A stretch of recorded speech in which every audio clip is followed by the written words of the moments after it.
go for the brotherhood. We're going to make plays. We're going to play hard. We're going to do what we got to do. O-line, D-line, toughness, toughness, toughness, toughness. Hey, Buckeye Nation. Welcome to the Buckeye Cast, your only commercial-free Ohio State football podcast. These guys were born and bred in the Buckeye State, and they like to talk Buckeye football and drink bourbon. Subscribe and leave a review wherever you get your podcast. Now, pour a drink and pull up a stool. Here's your host, Joe Warwick.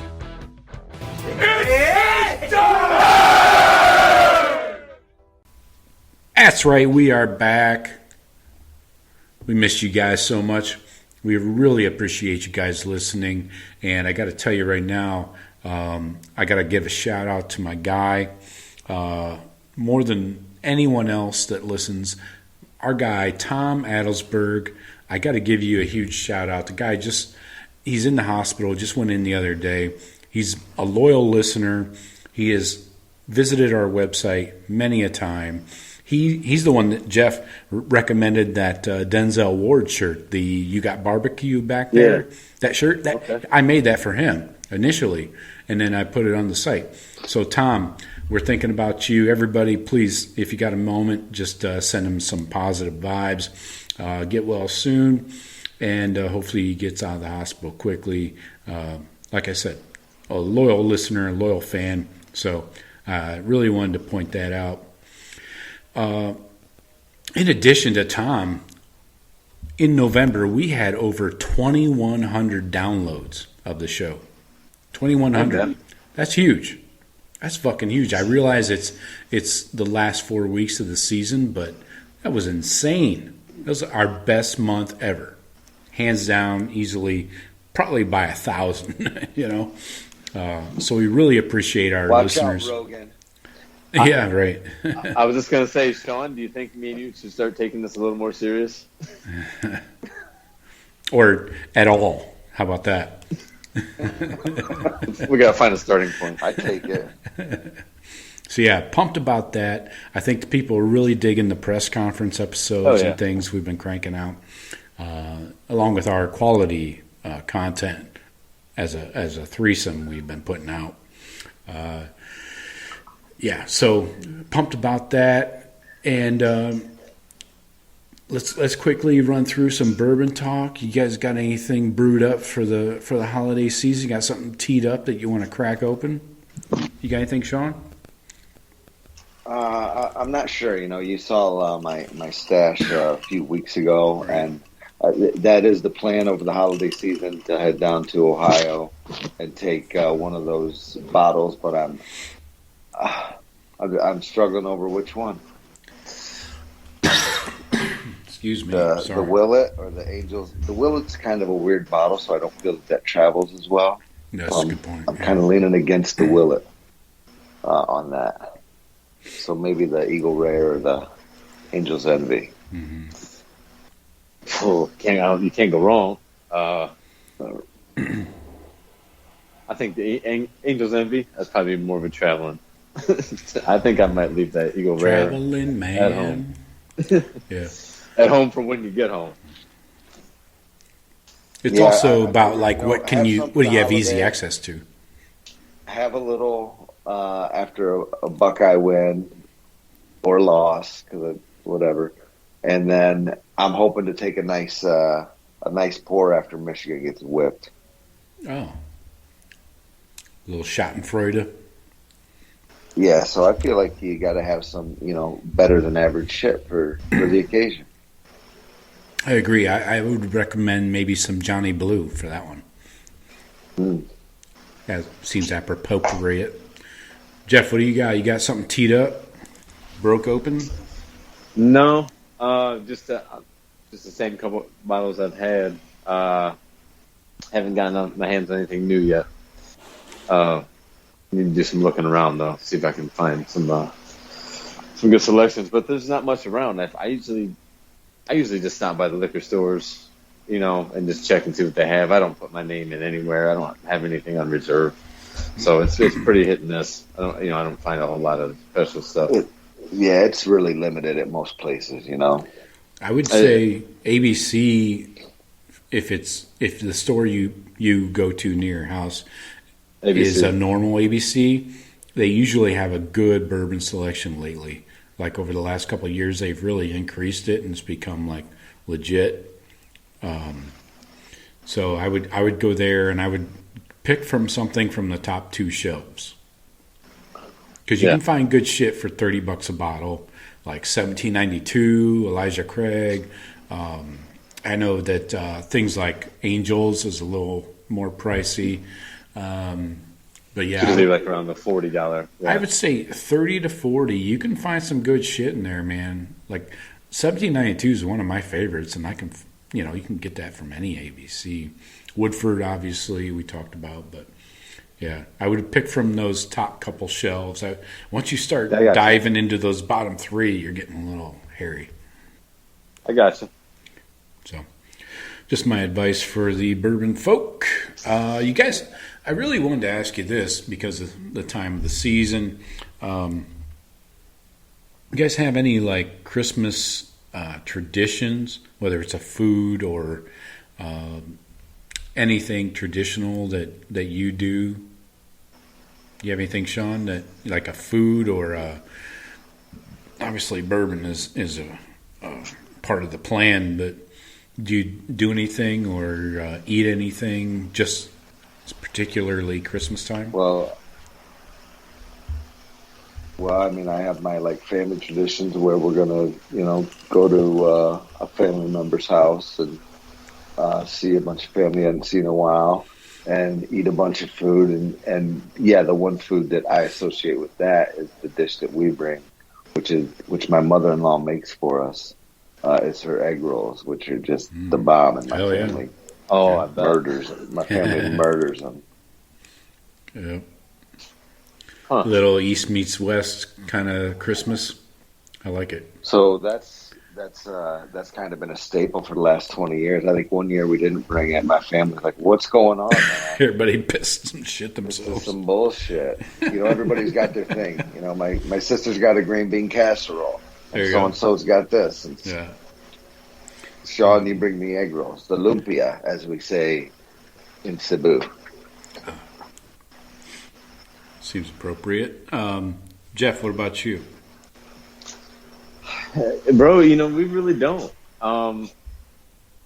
Nothing set that we do. I say more the traditions start, like when we start to get the decorations out and stuff. Like that's always the Friday after Thanksgiving. Yeah. So that's like a tradition that we've been doing for years. Getting the tree set up and all that stuff. But as far as Christmas Eve type of thing, we had for years we went to in-laws' house and spent Christmas Eve, and that was kind of a family thing. When they no longer became in-laws, those invitations changed. So Weird how that got quiet.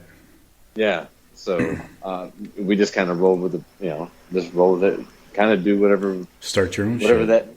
that year works. So do you have like a food or something that you guys do on whether Christmas Eve or Christmas Day that you guys you probably eat Christmas dinner at home? Yeah, I mean we've done anything from like baked ziti and lasagna to steaks to turkey to shit.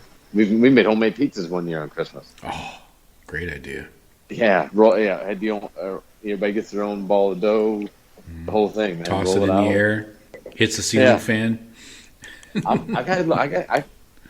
can stretch some dough, man. I'm sure. Pretty good at it. Joey showed me a few tricks. I sling those big pies up in Tallahassee. Yeah, I've heard stories about that. But nothing really. We're just kind of we kind of just bounce around, man. Whatever's going on that year. Yeah. I got Gypsies. The gypsies. Yeah, They are. I mean, you know how the family is, Joe. I mean, like we don't see each other on Christmas Eve. Right. We see mom and dad, grandma and grandpa come over in the morning, Right. midday or whatever. They come in, the girls hang out with them in the morning. Bagels get bagels ordered from the bakery. Mm-hmm. That's probably the biggest dead on tradition is getting bagels ordered. There you go. All right. There you go. That's what we were looking for. Wrong way back. Wrong way around. My bad. Got it. All right. That's cool. Yeah, we don't really have any hard and fast traditions either. You know, we go over to Orlando to visit you guys and you know, spend the day there. But other than that, we change our food up every year. Like this year, we got bone-in fillets. We're gonna grill out. Exactly, man. Yeah. Steaks on the grill is awesome on Christmas. Yeah. So, yeah, we'll see how it goes. But yeah, so let's get into the show. You guys might not know, but this is our 2022 early recruiting commitments holiday extravaganza, featuring songs sung by Shawn with Jeff as backup. We'll get into that later. But this is our commitments. So we want to run through the portal as it affects Ohio State only. I don't have time to talk about fucking whoever just joined the portal or hopped in it today. It's like Emory Jones just hopped in. Great. I don't give a fuck. I saw his name 10 minutes before you called. Yeah.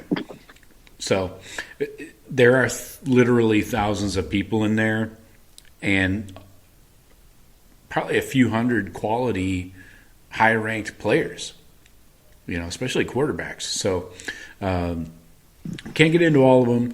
We're going to run through the things that directly affect Ohio State. Then we're going to get into some real quick Jim Knowles hiring details. And the ultimate goal is to get to the 22 class and our takes on each and every one of the seven. We have 17 commits as of right now. I think we got another one coming on Friday. So let's jump right in the portal with everybody else and see what's happening. I think the biggest name has to be Quinn Ewers, right? Well, I mean, he's already done. He's already committed to Texas. Are you talking about people still in, or the biggest? No, I'm talking about things that affect Ohio State. So he was here for 3 or 4 months. jumped in the portal. Our biggest loss, yeah. I'd say probably our biggest loss, yeah, just because of his rating. And I think I want to get a quick take from you guys on this promise that his people asked for from Ryan Day, that Quinn Ewers would be starter next year. Is this the dumbest shit you ever heard? I totally believe that it was asked, and that's why they wouldn't give it to him, and that's why he left. That would totally make sense. That wouldn't surprise me one bit. I don't believe it was asked. The audacity, because I'm sure even coming in, Ryan Day, when that kid was coming in, Ryan Day didn't say, "Hey, yeah, I'm going to guarantee you're the starter," and so why would he now? I don't feel that was asked. I think that's probably more rumor than anything. And if he did ask, then good riddance. What do you think about this? Texas is offering him first-round NFL draft pick money. I think this is getting crazy, and college football is at a fucking crossroads, man. I think we've already crossed the roads. I mean, in a place like Austin, with the amount of the way the boosters are down there, with the money the boosters have, if they want, they can change the whole fucking game. And if they can just come out and say it. We have boosters that will line all your pockets, and then the kids will come. Right. The kids will keep coming. Yeah, that's the thing is, so Lane Kiffin put that out. The university started a 501c3, which is basically a charity where their donors and boosters can contribute, and that money, horns for hearts. Bullshit. Horns for ball is what it should be called.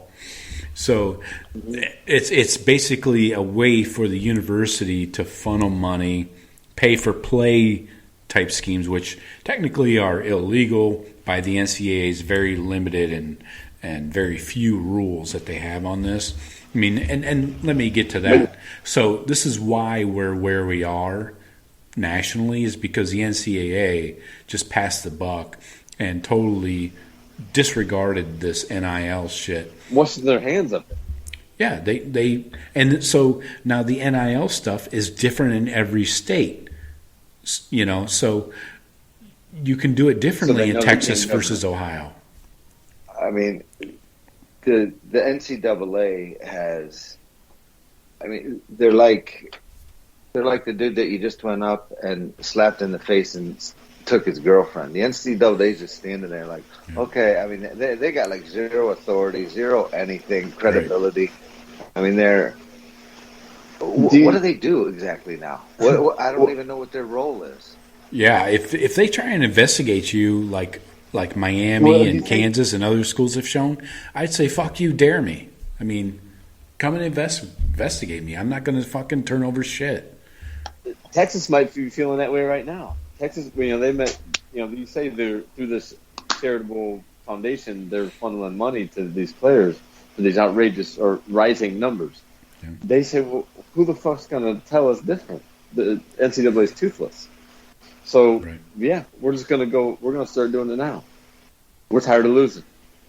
Right? Yeah, so picture this. It could be as simple as that. You got 16. We're tired of losing. You got 16 old linemen on your roster, scholarship players, and they're going to pay each one of them $50,000 a year. That's $200K for 4 years.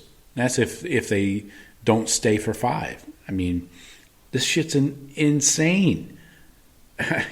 I can't comprehend this stuff. I mean, like Lane Kiffin, our guy, has this quote. Let me play this for you guys. Oh, hold on. 1 sec. I mean, I don't think people really say it this way, but let's not make a mistake. I mean, we have free agency in college football. And the kids a lot of times go to where they're going to get paid the most. So no one else is saying that maybe, but, the kids say, this is what I'm getting here for NIL, and so what we really have, it is what it is, Free agency has been created in college football, I can go.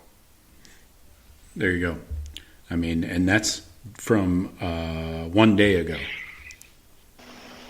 Yeah, I mean, I don't often agree with Lane Kiffin, but on that, I 100% do. And he coaches an SEC program. He's not at FIU anymore. He's at Ole Miss. Yep. Ole Miss, who had the #1 recruiting class like 8 years ago, which quickly we all know why led to vacated wins and a coach but now fired that's all and legal. ended up in a hospital bed. Now that's all legal. Exactly, and that's the problem. It's all legal and above board. Well, and he's saying right there, kids are telling me they want to come play for me, but we can't pay them as much as they're getting offered somewhere else. Yeah. So like the kids are saying, hey, I want to play for you, but can you give me this? I got $150K right here, or $300K over here. If you can do it, Coach, I'll come with you. How can the coaches even speak? The coaches don't. The coaches don't have the money. It's not like the coaches are playing with all the money. The coaches are like, you talk to this guy. And this guy. The coaches don't even know. They don't know the people. I think we're at this point right now. Like Lane Kiffin is saying that, and I think. Too many other people in charge. But his message that he's not saying is that we need our boosters to set these programs up to pay these kids. If you own a car dealership or whatever, you need to help us get better. I can't do it directly.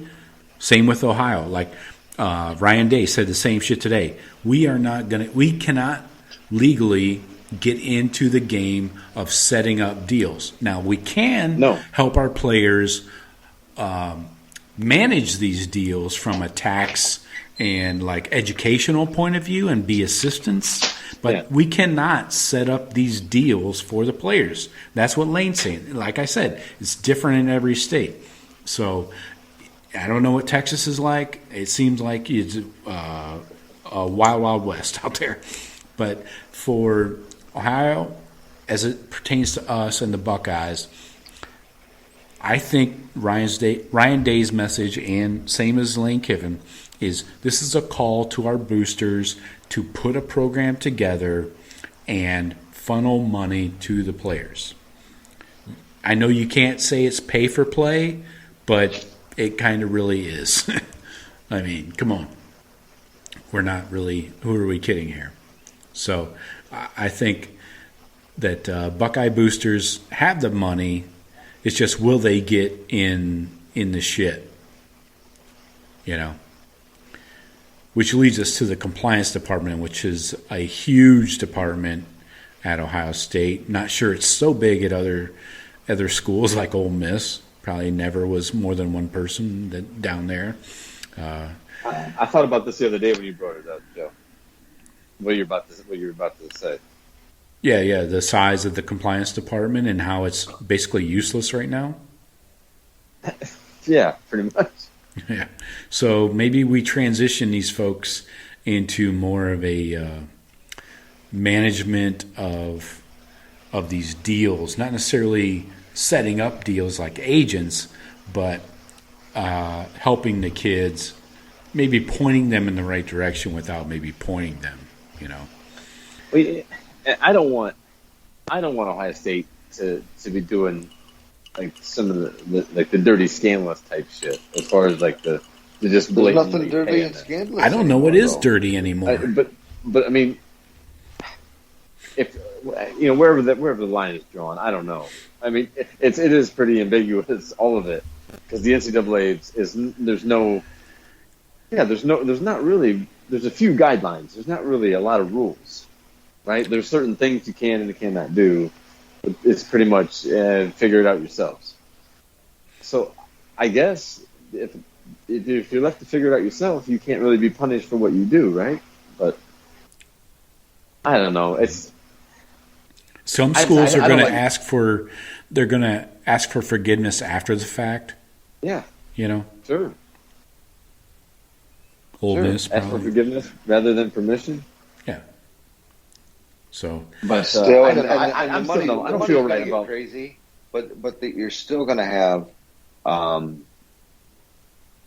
a lot of top level kids that are going to go to the schools that are going to develop them and get them to play on Sunday and get in the league, because that's going to dwarf most of their NIL money.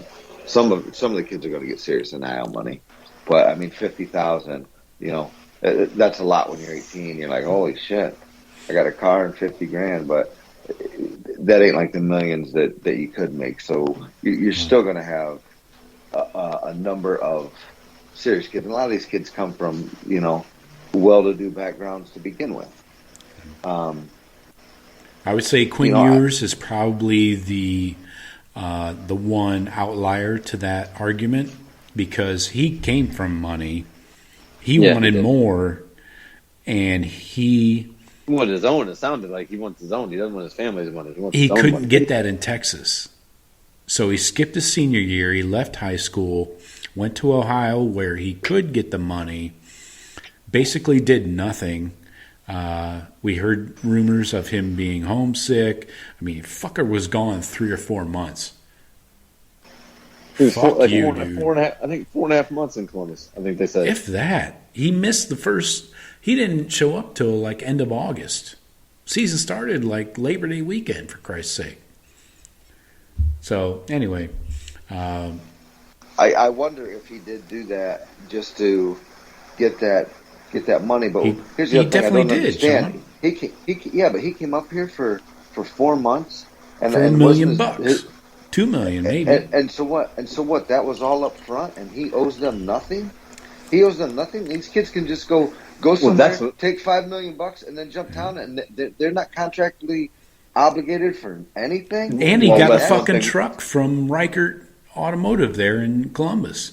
That's one thing we don't know. His guys. whole time we don't know what those contracts look like. We don't know what those contracts look like. I thought he got his. I thought he was going to be on the hook for signing a bunch of autographs. Now maybe that'll remain the same, and they say, "Hey, yeah, we'll still give him that money, but you owe us all these autographs." No, not in this case.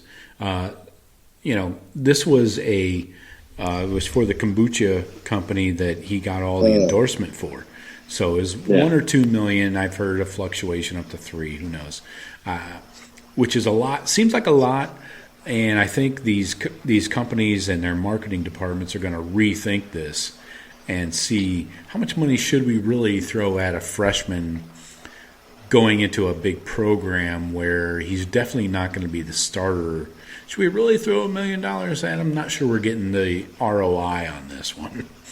Of course you're not, and you got to put in some kind of language, like if there's a transfer policy, like if you decide to transfer, then we stop payment on whatever.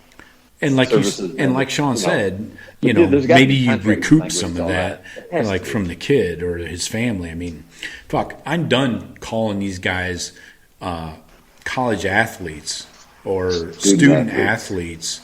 These are student athletes. These are football players associated with a university. Okay, so now they're all getting paid. It's a little wordy, but it's the best description. It's a little great, but they're not student athletes anymore, man. No, I know there is a minor academic component to it, but it's fucking minor and they're getting paid now.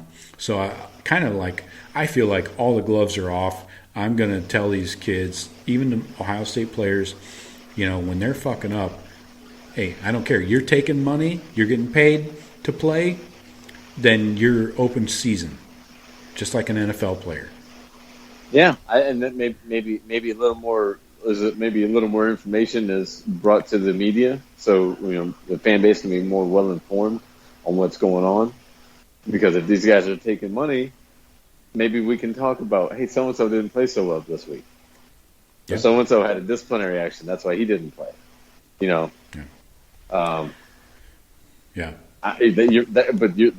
to your professional type, you could see it leading to that, because the media would feed on it. The Piranha, the Buckeye media would chew on anything that they would hand out.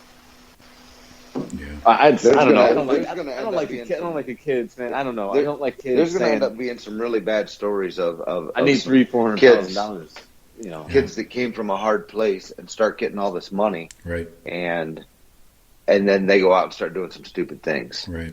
And you're going to start hearing those stories. Let me put the last point out here, and this is what I heard the other day. I listened to Jason Brown's podcast, the Slapdick podcast. He's Real Coach JB. He's the guy that was on Last Chance U a few years ago in Independence, Kansas, I believe. A little shitty community college. He really built up their program, did a lot of good stuff. But anyways, he is like our age. He's 50-ish, and he was brought up in Compton, California, and he talked about how he has a ton of experience coaching. So this is not a new guy. Like I said, he's nearing 50, been in coaching his entire life, and he talked about how we as a society kind of the enabling these kids and treating them as equals with these things like the free transfer and the NIL. We're almost treating them as equals to the coaches. Players are almost equal to coaches. Not necessarily dollar for dollar in what they're making, but it's about the mindset and almost that NFLization, the hierarchy where there is none anymore. We're kind of you know what, destroying that. But what these coaches have done this year, bailing all over the place on good programs, on this and on that. I don't know. There's no loyalty among coaches, so I'm not really against the kids if they don't have a ton of loyalty. They can't expect anything from the kids if they're bouncing like that. Yeah. I think the coaches, Lincoln Riley, said, if my kids are going to do it, I'm going to do it too. Kelly, so they're feeding off each other, and then the players are like, well, if my coach is leaving, I'm leaving. I mean, what did Oklahoma finish today in the recruiting world? Just curious. And how much of a hit did Lincoln Riley, leaving really impact them on signing day. I think they ended up around They're 10th. 10th. Yeah. They stayed in 10th. I thought they slid like down past 16th. They only got 15 commits though. Their average is a 9.149, which is actually not terrible. So. So maybe Stoops out there in the trail was able to hold them on. So. Right. Yeah, it helps when you got Venables and Stoops out there recruiting, kind of hand in hand. Anyways, I just want to throw that in there as the last note, and we'll get off the portal now. And quickly, we got 5 minutes to talk about Jim Knowles, and then we got to get into this recruiting class. So Jim Knowles, Oklahoma State, DC, he led this team last year. They were first in the country in sacks, first in TFLs, second in third down percentage, third in yards allowed per game, fourth in yards allowed per play, eighth in points allowed per game.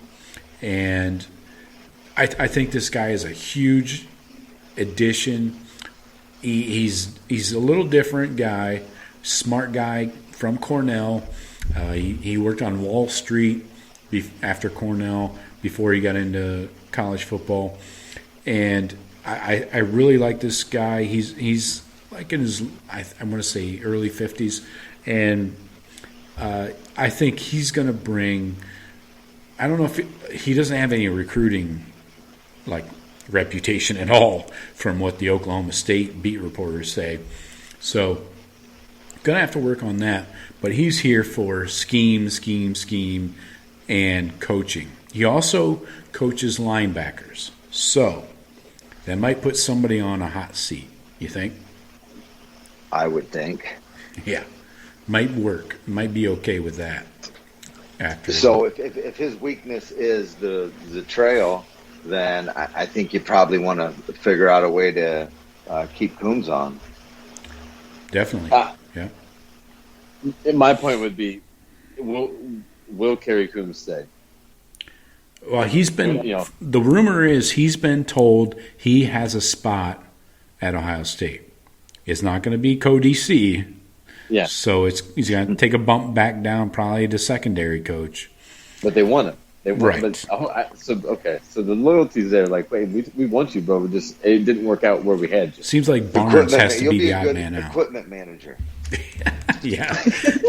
Watch my jack. You guys have in there, him in there like 5 a.m. taping ankles.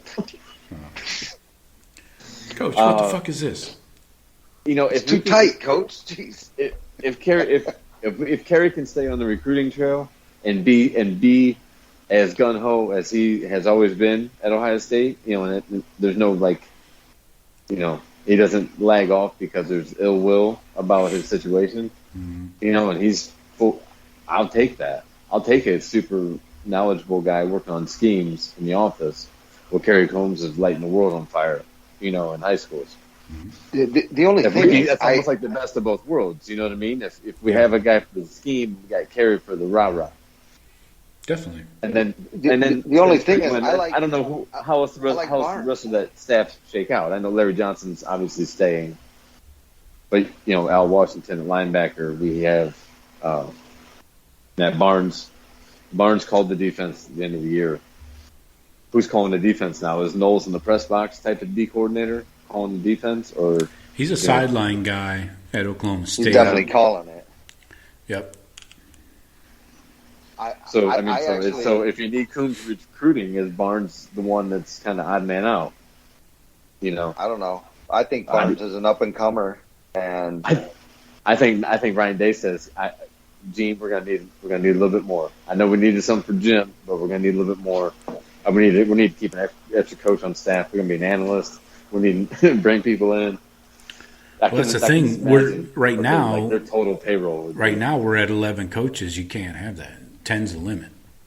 So you got Parker Fleming at special teams coach. Is he out? Maybe reduced to a GA role again, where he was, or an analyst or something like that. Combs used to handle special teams. He used to. Yeah, I know. He could. Special teams were nothing special last year. Right. But you would think, I mean, he's a defensive coordinator was hired, but the defensive coordinator that we currently be using has not been fired. It almost leads you to believe like he's obviously the first one you look at. Well, yeah, the coaches have been told who is leaving. They have? Yes. But they all are still on for the bowl game? So far. I mean, it's a long time between now and January 1st. If they find another job or whatever, right? Exactly. Huh. I didn't even know that news. I did not hear that. Barnes was DC for, a year, maybe half a year at Maryland? Maybe he can go find another gig. I thought I keep Barnes. He's young. That guy could grow into a D coordinator type of dude in a few years. I think he was kind of thrown into the fire this year. And so you keep Combs and Barnes, though? I don't know. Figure out a way. One of those has to be cut. Get rid of Washington, and to me, the coach should get rid of Washington instead. Yeah, I agree. Those have been the weakest links for a while now. Just lack of development. The thing is, Stud gets tons of dudes. He just doesn't. I mean, look, those guys coming in. I mean, those were all like Petit Free was like the number one tackle. Paris Johnson's like the number one tackle. But he didn't recruit them.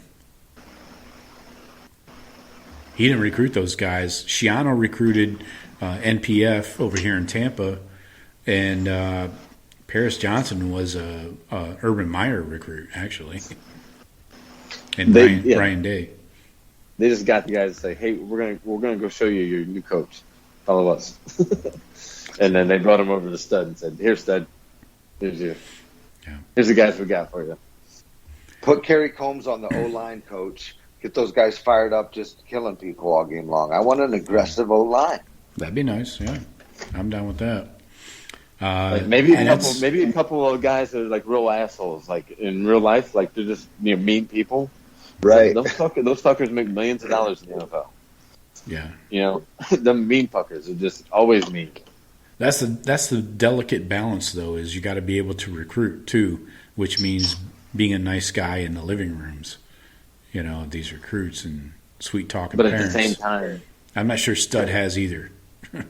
Sweet talk to parents and tell the kid, "I need you to be a fucking killer." You want to be a killer? Yeah, but then Stud like that. Like basically everyone that I coach goes to the NFL, so there's that. Yeah, but he's had some serious misses the last couple classes, which we'll get into here as we roll into the 22 class. We got 17 people in. We got another coming on Friday. Not exactly sure who that is. No, Gabe Powers is in. No. He just. I thought. What? Powers is waiting until Friday. Who? Gabe Powers? No, yeah. He's in. No. He didn't send in his thing this morning because he had an event at his school. Scheduled for Friday. Whatever. Yeah. Okay. That's why we're both. But he's in. It's not like Yeah. It's up in the air. Yeah. No, so it's not up in the air. All right. So we got Sonny Styles reclassifying from the 23 class into the 22.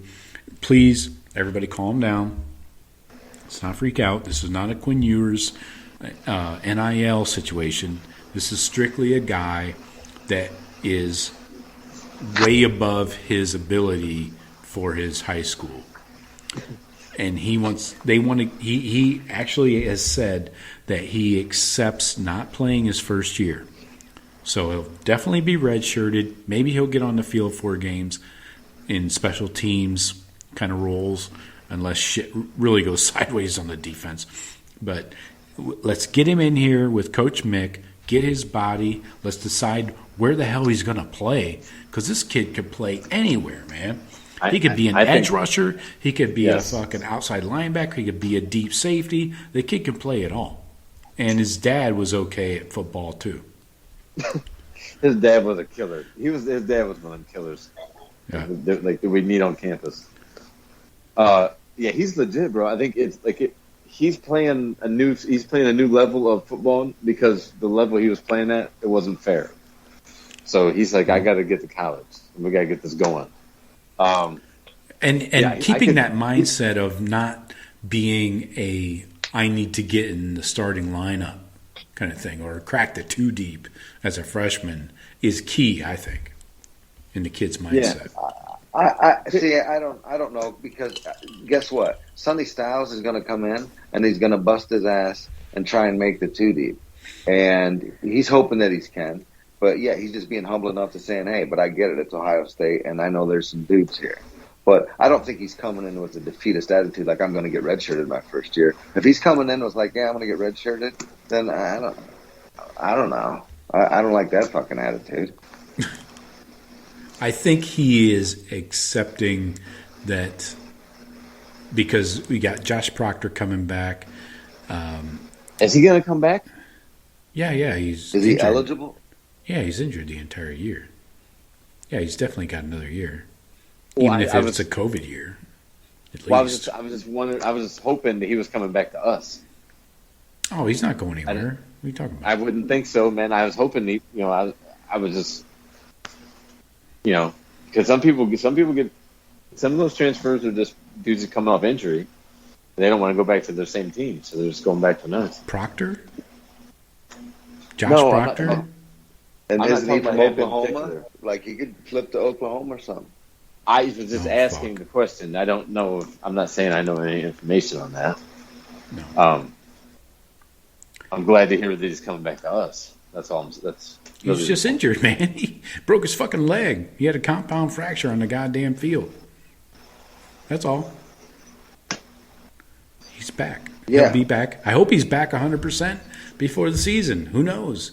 It was a bad fucking break. Literally. What game was that? It was early in the season, like week 3 or 4. Yeah. So he Right, was a senior. That was his last year. COVID year, dude. If he doesn't get a medical red shirt, he still has the COVID year to fall back on. It's not an issue. So, Well, Sonny Styles, 6'4", 215. This kid has the frame to grow out into easily 235, they say. So that's why he He can reminds me of Hubbard. Hubbard Yeah. was about this size coming out of Yeah. high school. Evolved, and they yeah. weren't sure what. Yeah. And he was a safety at Moeller, I think. Yeah. Like, Yep. all right, what are we going to do? The guy's got a frame, and now he's a solid D end in the NFL. right. dude, he makes exactly. plays. Yeah. I He's a watched real the DN. Cincinnati He's a game. starter. He makes real NFL plays consistently. He got a big contract. Like, but yeah, he played free safety in high school. It's weird. Yeah, you picture an edge rusher like an undersized edge rusher like a Micah Parsons is in the NFL. But at 235, maybe you could see him. I think he's probably a better. What was the dude's name from Clemson? From a couple years ago, Simmons. Oh, yeah. Like that dude, he could play. He was everywhere, on the field. yeah. Yeah, he Yeah, played like in coverage. He spots. came off the edge. Yeah. Right. Picture something like that. Sonny Styles reminds me of a guy that you can maybe have him at deep safety and rushing the passer. Yeah. He has that freakish ability, Yeah. So we got a couple D linemen here. One's an end, one's a tackle. Hero Canoe and Amari Abor are signing silently, but not announcing until their All-Star games. One All-Star game's on the 2nd. I think the other's on the 8th of January. So these guys allegedly have signed. I know Texas came hard for Amari Abor, and he is tight with Quinn Ewers. So watch the fuck out there. As we already saw. That means it's not over. Yeah. The game's not over. Well, that's what that means. Well, the signing period ends on Friday, and then it's a dead period starting Monday. So there is a little time to work with, but hopefully, I think Hero Canoe and Amari Abor are Buckeyes. I think they fell in love with Larry Johnson. Hero Canoe came over in the spring. He's from Germany, but playing in California in high school. It's a very unusual story. So he worked out 2 days in a row with Larry Johnson during camps. So there's definitely a connection there. I'd be shocked if he goes elsewhere. I think Oklahoma is one of the challenging schools, and probably USC now that Lincoln Riley moved over. Abor out of Texas, the DN. Stud. Got to get him. We need him. It's just a matter of fighting off Texas again. Texas has been doing a good job this year of bringing guys, keeping guys in Texas or bringing them back from Columbus, whatever the case may be. Yeah, we've had our pick of the litter going back through to 17. We came in and took J.K. and Baron Browning and Okuda. Right. That kind of set up a bigger line for us, and we've been using it since. But the NIL money is a whole new ball game. You got some energy with Sark. It seemed like a little better vibe over there at least. It's not always like, I don't know. It just never felt comfortable with Herman. Like he never made it comfortable. It seemed like. But, right. Well, so we're keeping some kids. Good. College football is better when Texas is better, right? Yeah. I like them uniforms too, man. I do like that burnt orange. Mm-hmm. Yeah. So let's run through this group. We got Devin Brown, the quarterback. Let's start there. 6'3", 190, out of Utah. Originally from California. This kid looks like a stud. Love his game. He's got just a toughness about him, and very accurate. Love his deep ball. Very much looking forward to this guy. He was at 9.761 in the 24/7 rankings. So would that be considered a high 4-star? Yeah, he's a high 4. I would say. That's a higher again. I say this every time we talk rankings. Somebody needs to explain to me what constitutes a 5-star. 0.976 seems pretty fucking high to me. Well, I watched this kid's tape, and this kid is got crazy arm talent. I'm wondering if Quinn Ewers didn't see the tape too and like, fuck, I got to sit here with Stroud ahead of me for at least next year. That's going to be, almost impossible to dethrone him. And then I got this kid behind me that is coming here to challenge me, basically. That's a badass. Right. And, does that play into it? It was pretty much us and USC. Yeah, he decommitted. Recruiting. Yeah. Yeah. But do you think possibly you don't actually think that Quinn Ewers just doesn't want to compete with anyone ever? This dude's got a really bad outlook on life. His parents are not doing him justice. They're not doing him right. One thinking that the rumor's true where he's saying like, hey, he should be guaranteed the spot next year. It's like you're guaranteed nothing. You earn it. So some kids don't play by those rules, Shawn. They want something handed to them. You know that. I do, but but this kid's arm talent is right up there with Quinn's, and Quinn's is amazing arm talent. But, sure. I wish him well. Hopefully it all works out for Quinn. Hey, you know what else has Devin crazy Brown arm kills talent? Spencer Rattler has crazy arm talent. Yeah, he got benched. He got benched after week 6. Yeah, and he's at USC now. But he's not got the all good those one. things. He can jump in the air in a circle and then throw a bullet into a trash can. Yeah. I've seen him. He does it all the time on 7-7 drills. Keeper. Yeah. So let's run through these guys. We got Dallin Hayden, the running back out of Memphis, Tennessee. Pops was a running back at UT. I like this kid. 4-star, 5'11", 195. He's a tough little son of a bitch for 195. He will run it between the tackles. Got some burst. Really like his game. I'm really looking forward to seeing him in the backfield. And I know that it's really not a crowded room right now. They only have, 4 guys. So 5 guys. I'm not sure what's going on with Crowley, but it's good to get this kid in here. Let him take a year to get bodied by Mick and beef up. You know. Yeah. 5'11", 195. He'll get up to 205, 210.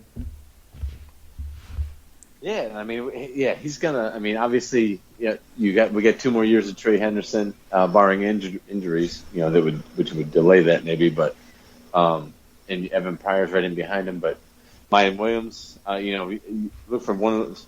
Mayan maybe in the transfer portal, just to look for more playing time, knowing that the younger guys are coming behind him. Marcus Crowley, like you said, coming back from injury. What's his status going to be looking like? Yeah, if Pryor starts stealing carries from Mayan, I agree with you. You could see Mayan jumping in the portal.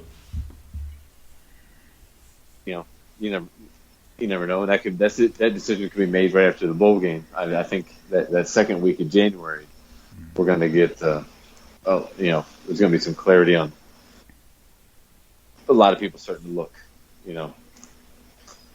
maybe. So, we got a tight end. He's the lowest ranked guy in the class, 3-star Bennett Christian out of Altoona, Georgia, 6'6", 235. Probably have to throw some weight on him, teach him how to block. So, good size, though, starting at 6'6". We're kind of thin in that room anyway. Yeah, but it was kind of a head scratcher when I heard that they were picking him up, because most of the people I was listening to, Jim in Birmingham, one of them, said he wasn't he by no means was like their first option or first target, but it seemed like we just kind of settled.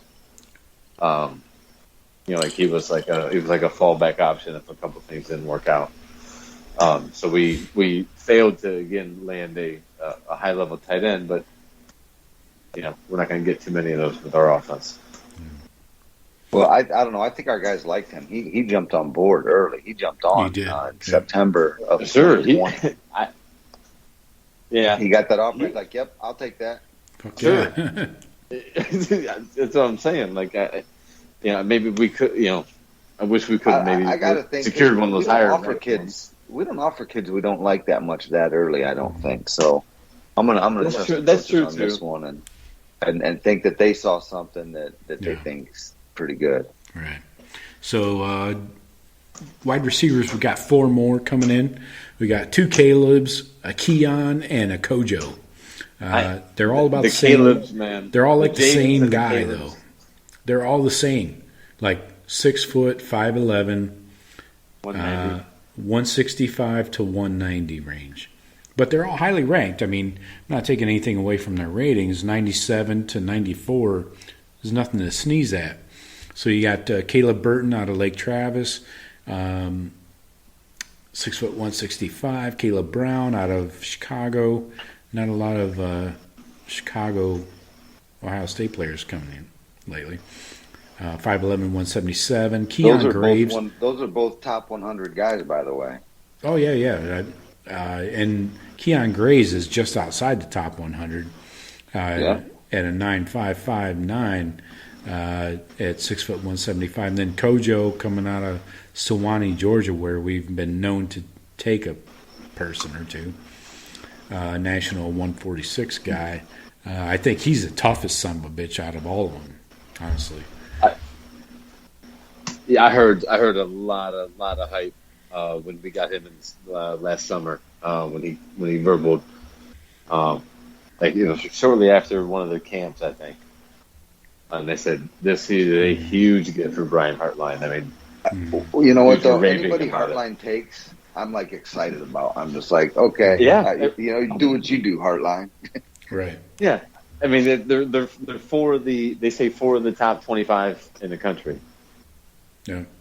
By most people, just in general, just in talking on the radio or talking on podcasts, they got 4 of the top 25 receivers in the country. Hartline knows what he's doing. If he's happy, we should be happy. That type of thing. Right. Yeah. So, but yeah, they want those receivers that can play all positions. They don't, they're not trying to pigeonhole, just a slot guy versus just a go up and get 'em guy. Like a goal line dude. They want. That's probably why we're looking at. They're pretty much all the same player. I would like a 6'2", 6'3" guy though. You're going to get some of them. You'll get your Marvin Harrison Juniors every now and then. But like you said, Joe, like in most of Jackson Smith and Fleming's a little bit bigger, but Jackson Smith's the same size as Iguka and these guys. So, yeah. Jaden Ballard. I don't know. Exciting though. Athletes. Anything. You got to go with Heartline, whatever he's doing. Yeah, I know you can't go wrong much. But so let's flip it over on the defensive side of the ball. A little bit thinner in the commitment area. We got Kai Stokes over here in Tampa, Seffner, Armwood High School area. 6'2", 185. Like this guy's length. He's fast as fuck.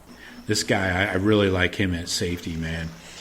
Safety or corner, you think? Safety, definitely. I think 6'2", you got to be a safety. I think you're getting a little too big, like we saw with Ryan Watts. Not really practical for a safety or a corner body. More of a safety. So I like his tape. Go ahead. I would love to find out the answer of why Ryan Watts didn't work out at the single high safety that Shaw played in. Well, I would say this is the same thing that's being used against us in recruiting is the coaching instability. There is you don't know who your secondary coach is right now, do you? No. And that's what happened. And you look what happened to our corners in the last 4 months. What happened to our corners? Singletary. Yeah. It's a big deal. And Kerry Combs is one of the best recruiters in the country, especially in the secondary. Yeah. So we got Kai Stokes. Hopefully he fares better than the last guy we got out of Seffner and Armwood, the running back. I have Brian Sneed. Yeah, stud. Jair Brown, corner out of Westchester, Ohio, Lakota West. 6 foot 178. Like this guy, he's a high 4, nationally 155. But I like this guy's length, like his cover ability. Ryan Turner out of Chaminade, Madonna, down in Hollywood, Florida, on that East Coast, 6 foot 180. Another 4-star. He's a little bit lower ranked in the 300s. But I like his tenacity, I guess I would say. He's a fighter, doesn't quit. Kaden Curry, the commit we just got yesterday on Tuesday from Center Grove, Indiana, just outside Indianapolis. D tackle most likely. He's 6'3", 250. They'll probably beef him up a bit, but he's super twitchy. Non-stop motor. I like that kid. Yeah. Watching this tape, it's hard not to see something like. But I hate to kind of set the expectations. I heard a comparison of a ceiling of Nick Bosa with a floor of John Simon. Oh, that's practical. And I said, that seems practical. What's wrong with that? The Big Ten Defensive Player of the Year and a top 4 All-Pro. Yeah. Top 4 pick All-Pro. And the Big Ten Defensive Player of the Year. It's just, we can pump the brakes a little bit. We got 5 stars in front of him. He's not better than JT or Jack. Right. You know what I mean? Not yet. So we don't need to put this. We don't need to put. I'm with Joe, though. I think he's going to end up in a tackle position. Mm-hmm. You think Curry moves in? Yeah. I think inside? Yeah. Yep. This year, I think they'll get him up to 290 at least over the next 2 years. He'd be like that. He'd be like that Brian Brise from Clemson. The white guy in the middle. He'd wreaking havoc. Maybe. That'd be my guess. I don't know. I agree. Yeah, and then we got Not sure if this is, I would call this a package deal, but it might have been a package deal. Kenyatta Jackson out of Chaminade, Madonna in Hollywood. Same school, same class as Ryan Turner. Definitely a different player. This is an edge rusher, 6'5", 235. Definitely going to throw 20 pounds on him, and he's going to be a beast off the edge. He's a nationally ranked 70th. This is a stud. This guy, number 7 edge rusher. I see. Is that what I'm saying? Yeah. Composite. Yeah, he's going to be a terror. He was somebody that was named real early in recruiting as a major target, as Ohio State is looking to get one of these 3 or 4, 3 or 4 of these defensive linemen, and his name was always in that list. Yeah. Mm-hmm. But yeah, big get. And then you, like you said about Amari Abor, that they're trying to put a bow tie on that position. Yeah, we need him. So, and then Captain Buckeye, the guy I saved for last, C.J. Hicks from Archbishop Alter down in Dayton, the linebacker, 6'3", 215. He is a 5-star, number 1 in the state, number 2 in the country at his position. This guy, he could come in and start next year. I would not be surprised if he flies past guys like Eichenberg and Cody Simon. I wouldn't be a bit surprised. Carrico's another stud. We haven't seen much of him. Yeah, be interesting to see what he brings to the table. But C.J. Hicks is just another level kind of guy. I mean, it's one of those linebackers from Ohio that we used to get that was a fucking stud. Seems like we haven't gotten one of those in decades. Like an AJ Hawk from Centerville, right, or a Carpenter, or whatever. Maybe Carpenter from. Yeah, I'm hoping the same for his teammate Gabe Powers. I mean, we've got some young talent. Yeah, 6'4", 230 Gabe signing, and 6th at his position, 5th in the state. He was actually awarded Player of the Year in Ohio, so that seems okay. There is I've heard differing opinions on whether he is an outside linebacker or a stand-up edge rusher. If he puts on a little bit of weight, which he hasn't yet, his body didn't change a lot from his junior and senior years.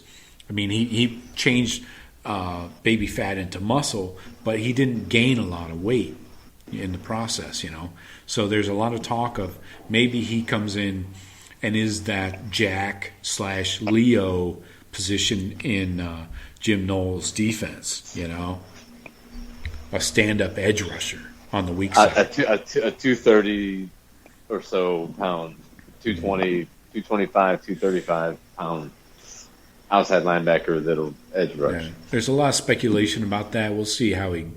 I mean, I don't expect Gabe Powers to be pushing starting time in the field. I think if on our next podcast when we go in a little in depth on Jim Knowles' defense and how how our personnel fits, we can talk more about who would be filling out those different positions.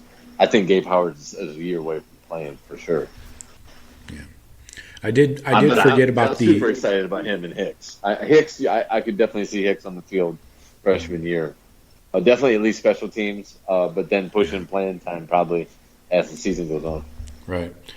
I did forget about the O-linemen, our 3 O-line commits. Tegra Teshbola, tackle from Lakota West, 6'6", 350.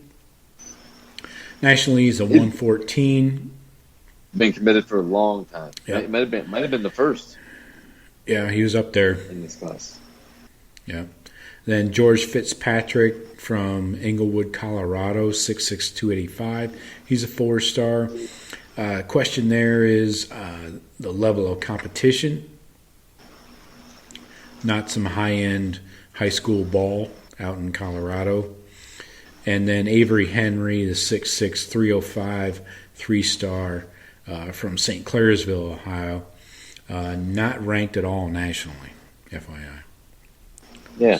So To kind of finish up the recruiting talk, our misses, the things we missed on big time, and the coaches I have really under a hard microscope are Al Washington, Coach Stud, and Matt Barnes. We lost Terrence Brooks to Texas. We missed out on Xavier Wampa from Iowa. We missed out on Zion Branch, who went to USC. Jaheim Singletary decommitted way early. Yep. Georgia? Yeah. I think the defensive staff instability is really killing that secondary recruiting. And then O-line, like I mentioned, we got a 3-star and 2 4-stars. You need like 5 dudes in this fucking class. And again, it seems like we're taking project guys with a 3-star. Yeah. I mean, every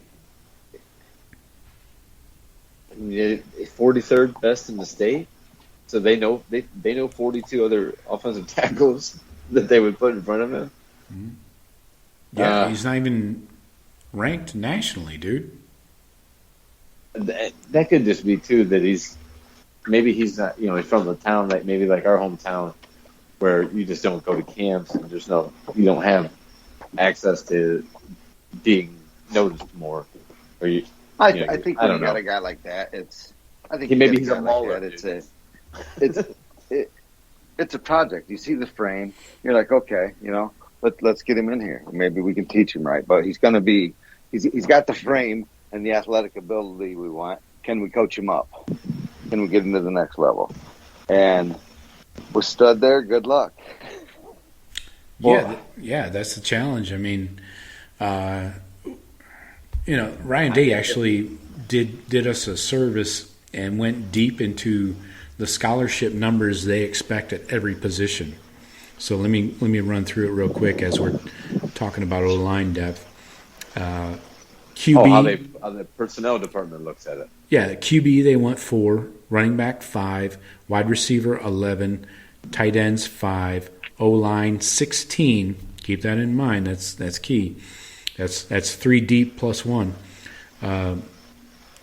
D end 8, D tackle 8. Okay, that's pretty deep. Linebacker 8, corner 8, safety 7. Only 8 corners. Wow. Yeah, and then bullet. Well, they include the bullet at 4. So think about those numbers and how you're stretching that across an 85-man scholarship limit. 16 linemen sounds like a lot, but it's really not. If dudes start falling due to injury, that shit dwindles quickly. Yeah, so I mean, you get into a spot where maybe you take four O-linemen, 4 or 5 in a class that are all freshmen, and hardly any O-linemen are ready to start as freshmen. Orlando Pace and Michael Jordan, right? Are those the 2? Right. But you just don't do that at Ohio State. Mm-hmm. Take those off the roster essentially, and now you're down to like 11 guys that you can play. Right. Then you got guys like Trey LaRue. He's never going to play at Ohio State. Grant Toutant. The same as this. I think those guys are the same as that Henry. It's kind of like, they're all huge dudes though. Right. Well, that LaRue's like 6'8", something like that. Oh, he's huge. I figured, hey, if you could get him out there with DeJuan Jones, those are 2 big dudes. Right. But that's the difference you're saying does he have the ability to be coached up into a starter at Ohio State? That's a big, huge jump.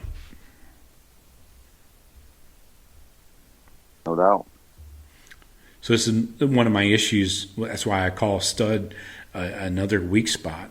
I know he's landed his diamonds here and there, and he's developed a few guys, but he missed out on some people.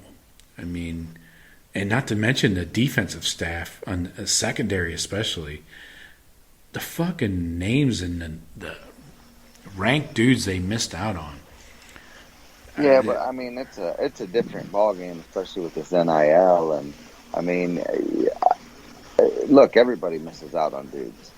Xavier Urban Nwankpa Meyer's missing stayed out on Iowa. Breezy and missing out on that kid Carmen out of Ohio, and so you just there's going to be some kids, and it's down to 3 or 4 power schools, and I mean shit, they're going to get theirs too, Yeah, I get it. It's just I don't know. Seems like these 3 coaches. I was a little surprised at the Iowa Nwankpa. I thought, all right, this kid's coming out of state. Right. It was 50-50, really. I don't know when he made his decision, but I was surprised too. Zion Branch, I wasn't surprised once Lincoln Riley took the USC job. So the Terrence Brooks thing was a bit of a kick in the nuts because it was so last minute. And we know what we were talking about earlier. What we know what that was. Right. He's got a big pay. You got a big check, right? That's the way they're making it sound. Yeah. Texas came through with some money late. Right. I mean, that might be unfair of Buckeye Twitter, or whatever, to do that to the kid. That might not be the case at all. But if he's not coming out saying no, it was like the coaching instability, and gives an example, a reason, of course, our fan base is gonna just think. I mean, you don't even have to give a Texas came reason. through. You come out and say, "I just felt more comfortable here." Period. Don't ask me no more questions about it. It's none of your fucking business. Right. Exactly, and that's how it should be handled. But it never gets handled that way. Well, it seems like all of this, especially the Texas money, is such a public thing now. It's like they're not even keeping it quiet. They started a charity, and it's super public. Everybody knows about it. So Right. But how do you expect the players to keep it a secret? Exactly. Maybe they tell the recruits, "Hey, don't mention this, even though this is the reason." Who knows? So I don't know if I mentioned this earlier, but we got 12 or 13 of these early enrollees coming in January, so that's a good thing. That's almost most of the class. We still have a few hangers out, maybe 4. We might get up to 22 commits out of this class if we're lucky. And then we're definitely going to get some portal guys. We need some depth at a lot of positions. So, well, this is what. Sorry, Joe. This is what I wanted to bring up about the offensive line. You're looking at those scholarship numbers of what they won at 16 or whatever. It's better to take some of those. If maybe the thought process is to take some of those project guys, the Avery Henrys, Grant Teutons, and some of those other guys. It might be those 12 to 16, and then kind of filter in like the maybe the 5th-year seniors or whatever, the grad transfers and those type of people through the portal, where we get a Jonas Jackson Jonah Jackson. Sure. He was a stud. Trey Sermon from others. Yeah. The thing is, maybe those offensive linemen that you get those older guys, this 23 or 22-year-old offensive linemen that they're smart, they're leaders.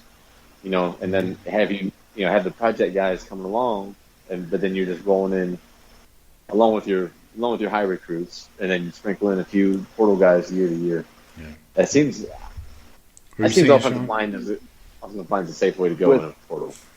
With the guys like Teuton and Leroux, those guys with not seeing the field, and then the COVID year. I mean, those guys are still got 3-4 years left of eligibility. So it's like Jeff said, in 2 more years, when some of these guys have come and gone through the program already, they could be real nice guys for, a super senior season that come in and play their ass off. Yeah, when they're 25, 26 years old. That's right. Yeah.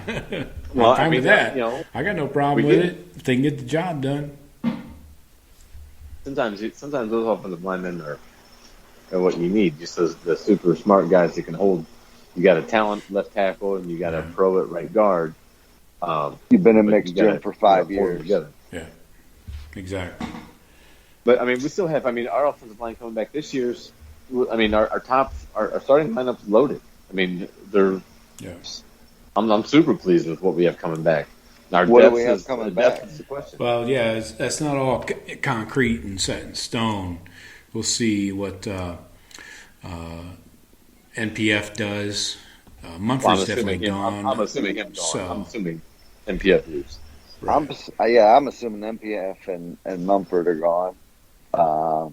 DeJuan Jones needs another year. I mean, he probably could go and get drafted as a project, but he could use another year. Work on them feet. Yeah. Work on some toughness. I think he started a year too early, honestly. But I mean, it's just my Matthew opinion. Jones. Yeah, Matthew Jones, Donovan Jackson, Paris Johnson. Yeah, that's our lineup. Harry Miller. Harry will be Miller. back. Would see what Harry Miller's health is like. He'll he might be a guard. that. Sure, but he might be that guy that he might be that sixth guy. That Swing coming guy. in guarded. Yeah, I don't know what his. That all depends on his health. I'm guessing. Maybe he. Right. I don't know, but Whippler. Whippler didn't play bad either, so Yeah. I think he has the inside track of returning at center. Oh yeah. You got Jackson, Jones, Mm-hmm. Johnson, and Jones. Yeah, I think that Donovan Jackson's going to get himself a spot on that line next year. Yeah, He should. Yeah, definitely. Yeah. It's going to be nice to have a true guard out there. Badass. Him right. and Jones, I like him and Jones to guard. Anyways. Yeah. So, all right, folks, we are going to come back to you. We're going to take a week and a half off, and we're going to come back to you Sunday after Christmas, and we're going to get you prepped for the Rose Bowl. And we're going to talk a little bit of Jim Knowles. We'll get into some deeper detail there, hopefully, and how things affect the Buckeye defense. And we're going to talk about the other New Year's Six Bowl games, the CFP games, Michigan State, Michigan, Alabama versus Cincy, all that shit. So, as always, we appreciate you listening, and hope everybody has a safe holiday season, and have a good Christmas. We will talk to you soon. Jeff and Shawn, appreciate you. Merry Christmas. And to you, brother. Merry Christmas. Merry Christmas to you. And I'll see you Sunday. All right. I will see you Sunday. All right. Take it easy, folks, and we'll see you soon. Later. Peace.